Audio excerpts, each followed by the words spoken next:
Every major country on Earth is drowning in debt. So who did they borrow all this money from? The shocking answer is, they borrowed it from each other. And from you. It's the most powerful financial loop in history. You've been told that national debt is a problem. But what if it's not a problem? What if it's a perfectly designed structure of control? And today, I'm giving you the blueprint. The world is over $300 trillion in debt. That number is so large, it's meaningless. It's a distraction designed to confuse you. Because the secret isn't in the number. The secret is in the architecture. The global debt that holds up our world was never meant to be paid back.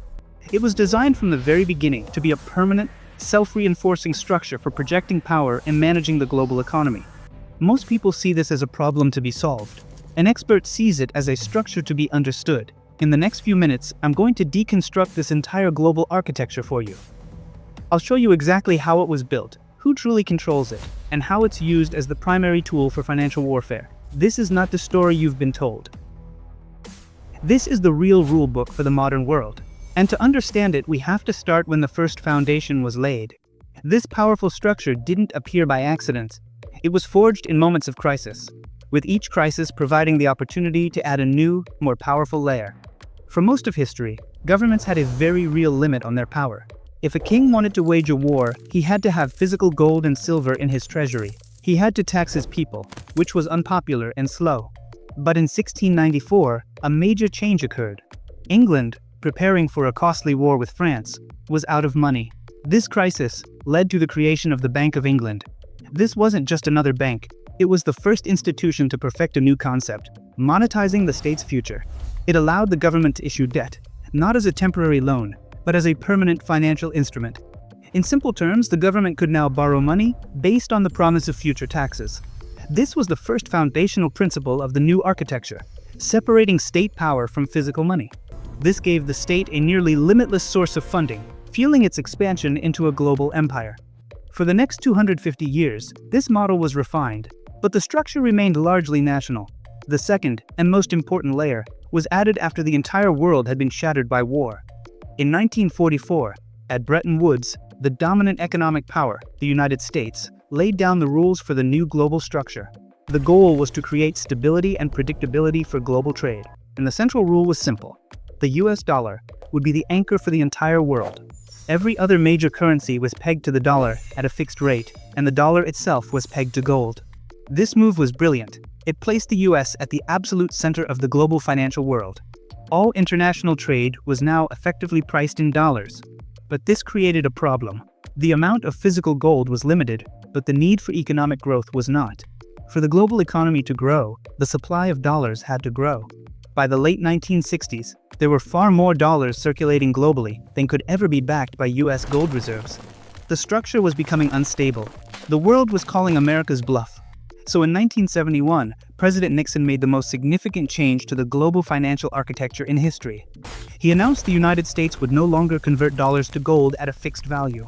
This single decision, known as the Nixon shock, severed the last link between global money and anything physical. This was not a failure. This was the final and most important upgrade. The global financial structure was now based on one thing and one thing only: confidence in the US government. This is what is known as a fiat system, and it unlocked the ability for debt and credit to be created on a scale never before imagined. It was the birth of the modern financial world. The architecture was now complete, but how this structure is used is where the real game of power begins. With the architecture for global finance now untethered from anything physical, it became a pure structure of power. It is not a neutral platform. It is a competitive environment where nations use debt as their primary tool for geopolitical leverage. To understand this, we have to start with the most common headline you see, that China is America's largest creditor. This is often framed as a weakness, that the US is somehow controlled by its lenders. This is a fundamental misunderstanding of the structure. China doesn't buy US government bonds to control America. It buys them to control its own destiny. The mechanics are simple. China is the world's factory. It sells billions of dollars worth of goods to American consumers. This means a massive flow of US dollars floods into China. If China simply converted these dollars back to its own currency, it would make the yuan stronger. This would make Chinese products more expensive and could cripple their export economy. So instead of disrupting this balance, they use those excess dollars for a strategic purpose. They take the dollars they earn from selling products and use them to buy the safest, most liquid financial asset on earth, US government bonds. This move achieves two goals. It keeps their currency stable, and it safely parks their capital in an asset that earns interest. It is a brilliant, defensive, economic maneuver. This reveals the second, counterintuitive principle of the global debt structure. Being the world's biggest debtor is also America's greatest source of power. It's what's known as exorbitant privilege. Because the US borrows in its own currency, it can never technically go bankrupt.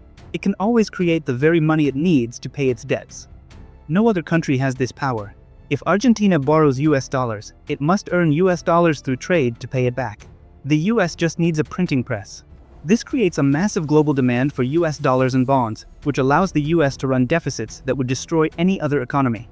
But what happens when you are a smaller country inside this structure? This is where the architecture reveals its brutal and unforgiving logic. Imagine a developing nation needs to build a critical piece of infrastructure, like a port, to grow its economy. This costs billions. They don't have the capital, so they must borrow it. But nobody will lend them billions in their local unstable currency. They are forced to borrow in the world's reserve currency, US dollars. The port gets built, but now, that country's economic fate is tied to the currency of another nation. Let's say their local currency weakens against the dollar by just 10%. The actual amount of debt they owe in their own currency has now suddenly increased by 10%, without them borrowing another cent. This is the debt trap. It is a design feature, not a bug, of the global financial architecture. It forces developing nations into a state of permanent fragility. And when a country in this trap is finally pushed to the breaking point, they have to turn to the only people who can help: the system administrators. The International Monetary Fund and the World Bank were presented to the world as benevolent organizations designed to foster global growth and stability. This is their public function, but within the global financial architecture, they serve a more critical, mechanical role. They are the enforcers of the structure's rules. Their primary mandate is not the prosperity of a single nation, but the stability of the entire global system. When a nation falls into a debt crisis and is about to default, it is a threat to that stability. It's like a critical error in a computer program that could cause a system-wide crash. This is when the IMF intervenes. It acts as the emergency financier, providing a bailout loan so the country can avoid default. But this loan is not free. It comes with strict, non-negotiable conditions. The borrowing nation is typically required to implement what are known as, quote, austerity measures. This means drastically cutting government spending on things like healthcare and education, and often raising taxes on its citizens. From the outside, this can look cruel, but from the perspective of the structure, it is perfectly logical. These measures are designed to do one thing: ensure the country generates enough surplus to pay back its external creditors. The stability of the system and the confidence of the lenders are the priority. The World Bank plays a different, but related, role. It is not the emergency responder. It is the long-term infrastructure financier. It provides the initial, massive loans for the ports, dams, and power grids the developing nations need to connect to the global economic structure in the first place. While these projects are often beneficial, they also serve to deepen a nation's dependency on the global debt structure, often requiring them to borrow in US dollars from the very beginning. These two institutions are immensely powerful. They act as the gatekeepers and the rule enforcers for the entire architecture. But even they are not at the top of the hierarchy. The true power, the ability to control the flow and price of money itself, lies with the core processors of the structure. The world's central banks. Central banks, like the US Federal Reserve, are the most misunderstood institutions in the world. They are often described as being independent of government. But their function within the financial architecture is absolute. They control the single most important variable in the entire structure: the price of money. They do this through their control over interest rates. This is the primary lever that allows them to speed up or slow down the entire global economy. When a central bank wants to slow down the economy, perhaps to fight inflation, it raises interest rates. This makes borrowing more expensive for everyone. Businesses are less likely to expand, consumers are less likely to buy cars or homes, and the flow of money slows down. Conversely, when the economy is too slow, the central bank lowers interest rates. This makes borrowing cheaper. It incentivizes businesses to invest and consumers to spend, injecting more money into the structure and stimulating growth. This power is significant for any country, but because the US dollar is the global reserve currency, the decisions of the US Federal Reserve have worldwide consequences. When the Fed raises its interest rates, it doesn't just make it more expensive to get a loan in Ohio. It makes it more expensive to service US dollar-denominated debt in Brazil. It can trigger capital to flow out of emerging markets and back into the perceived safety of US bonds, sometimes causing financial crises thousands of miles away. The Federal Reserve, a board of unelected governors, effectively acts as the central banker for the entire world. Their decisions are the heartbeat of the global financial architecture. So now we have the complete picture. A three-layered architecture built on historical precedent, enforced by global institutions, and controlled by the monetary policy of a single nation's central bank. This brings us to the most critical question. If this entire structure is built on ever-increasing debt, how does it end?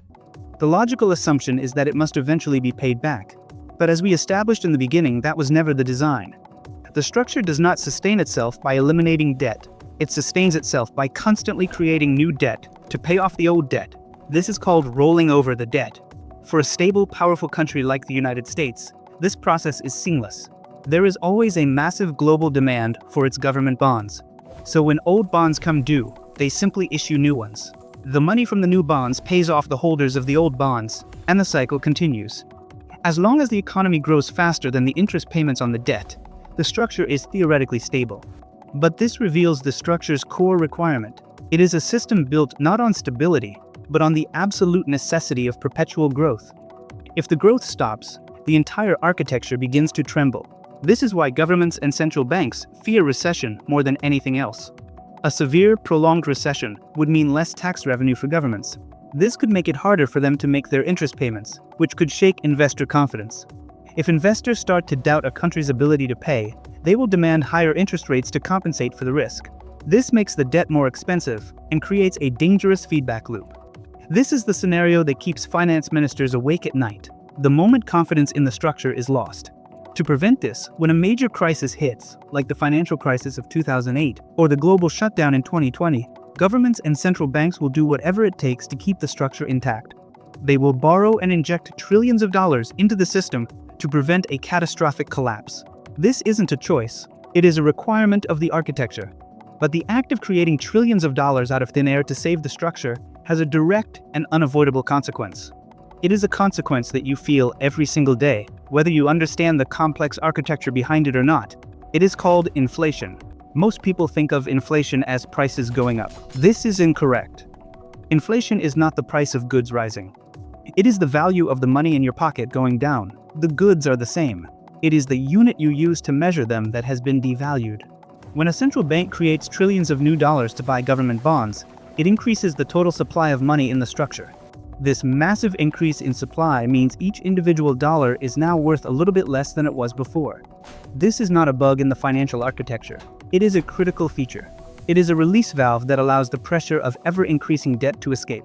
Inflation acts as a slow, silent, and invisible tax on anyone who holds cash or saves money. If you save $100 and inflation is running at 5% per year, then in 1 year, your $100 will only buy what $95 would have bought before. You didn't spend a cent, but you lost $5 of purchasing power. The structure took it from you silently. But this same force has the opposite effect on debtors. If you owe $100, inflation makes that debt easier to pay back over time. You are paying back the loan with future dollars that are worth less than the ones you originally borrowed. The structure rewards borrowers and punishes savers. And who is the biggest borrower in the entire world? The government itself. Inflation is the government's best friend. It allows them to slowly and silently default on their promises. So now we have arrived at the core operational logic of the entire global financial architecture. It is a structure designed to perpetuate itself. Governments need to spend to fuel economic growth and keep citizens happy. Perpetual growth is a requirement to manage the ever-increasing mountain of debt. To fund this, they borrow money by issuing bonds, which are purchased by citizens, banks, and foreign governments seeking a safe return. The central bank manages this entire process, lowering interest rates to encourage more borrowing and spending when the structure slows down. When a crisis inevitably hits, the central bank and government coordinate to create vast new sums of money to prevent a systemic collapse, accepting the consequence of inflation. This inflation then devalues the very money that citizens are trying to save, while simultaneously making the government's own massive pile of debt easier to manage. This is the loop. It is the engine that has driven the global economy for the last 50 years. Now, let me be very clear. As an individual, you must not view this as good or bad. Viewing it with emotion is a trap. It is simply the architecture of the environment you are operating in. Panic is a useless response. Political anger, while understandable, does not change the mechanics of the structure. The only rational strategic response is to understand the rules of this structure so you can navigate it effectively. The structure, by its very design, punishes the saver who holds cash. It slowly confiscates their wealth through inflation. But the structure simultaneously rewards the owner of productive assets. Assets, like a share in a great business, have the ability to grow faster than the rate of inflation. A business can raise its prices to keep up with inflation. It can innovate. It can grow. Its value is not fixed like a dollar bill. Therefore, the single most important strategic decision of your financial life is to transition from being a simple earner and saver to becoming an owner. You must convert your depreciating cash into appreciating assets. That is how you protect yourself from the silent tax of inflation. This is not financial advice. This is a verbalization of the fundamental mechanics of the structure we have just deconstructed. This system is designed to move wealth from those who hold its liabilities, cash, to those who hold its assets. Your goal is to be on the correct side of that transfer. So let's bring this all together. We have journeyed through more than 300 years of financial history, deconstructing the very architecture of the modern world. We have seen that global debt is not a mistake, but an intentional design, a structure built to enable perpetual growth and managed by a network of powerful institutions. We've seen how this structure uses debt as a tool for geopolitical power, and how its core function relies on a slow, steady devaluation of money through inflation. The inescapable conclusion is that you cannot opt out of this global structure. Its rules and its consequences apply to every single one of us. Understanding this gives you an undeniable strategic advantage. But the critical question is no longer how does their structure work? It's how do I build my own? How do you create a personal financial structure that is resilient, that protects you from the silent tax of inflation, and that allows you to build wealth quietly and consistently? For generations, the world's most successful families have done exactly that. They operate with a different set of rules, a framework that is built on the principles of ownership, not speculation. It is a framework I call the silent system, and I have laid out the complete blueprint for this personal structure in my book.